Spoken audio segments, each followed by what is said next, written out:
Good morning students, how are you? I hope you are all fine. আমাদের সর্বজন বিদিত একটা সেন্টেন্স আছে, I go home, I go to home হয় না। আচ্ছা, টুটা হোমের আগে বসছে না, কেন বসছে না সেটা সম্পর্কে কিন্তু অনেকেরই আইডিয়া নেই। চলো তোমাদেরকে বুঝিয়ে বলি যে কেন হোমের আগে টু শব্দটা আমরা ব্যবহার করি না।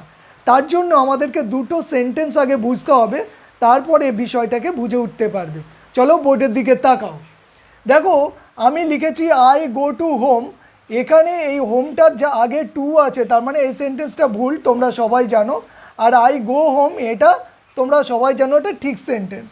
তার জন্য ওটাকে বোঝার জন্য আমাদেরকে কি করতে হবে, he wants to buy a home, সে একটা বাড়ি কিনতে চায়। ঠিক আছে, এখানে একটা বাড়ি, দেখো এই যে বাই শব্দটা আছে মানে ভার্ব আছে, এই ভার্বের অবজেক্ট হিসাবে এই বাড়িটা বসেছে, তাহলে এটা এখন একটা নাউন। তাহলে তোমরা সহজে প্রথমে বুঝে ফেললে যে হোম অ্যাকচুয়ালি একটা নাউন, তাই তো? এরপরে আমাদেরকে বুঝতে হবে যে এইখানের আগে কেন টু বসাচ্ছি না। এখন নাউনকে যখন আমরা অ্যাডভার্ব হিসেবে ব্যবহার করব, তখন তার আগে আর প্রিপোজিশন বসবে না, তার মানে অ্যাড বসবে না, টু বসবে না, ফর বসবে না, এগুলো আর বসবে না।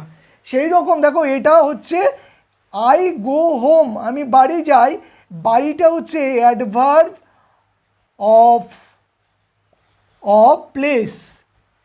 তার মানে অ্যাকশনটা, যে কাজটা, সেই কাজটা কোন জায়গাতে হ্যাপেন্স হচ্ছে, কোন জায়গাতে ঘটছে, সেই জায়গাটাকে উল্লেখ করা হচ্ছে।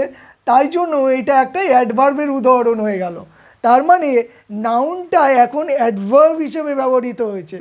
আর নিয়ম অনুযায়ী অ্যাডভার্বের আগে টু, ফর, অ্যাট এইসবগুলো বসানো যায় না। তাই জন্য আমরা লিখি I go home, not I go to home. Okay, so if you like our video, don't forget to subscribe our channel. As I always say, till then, take care of yourself. Bye bye, see you in next video.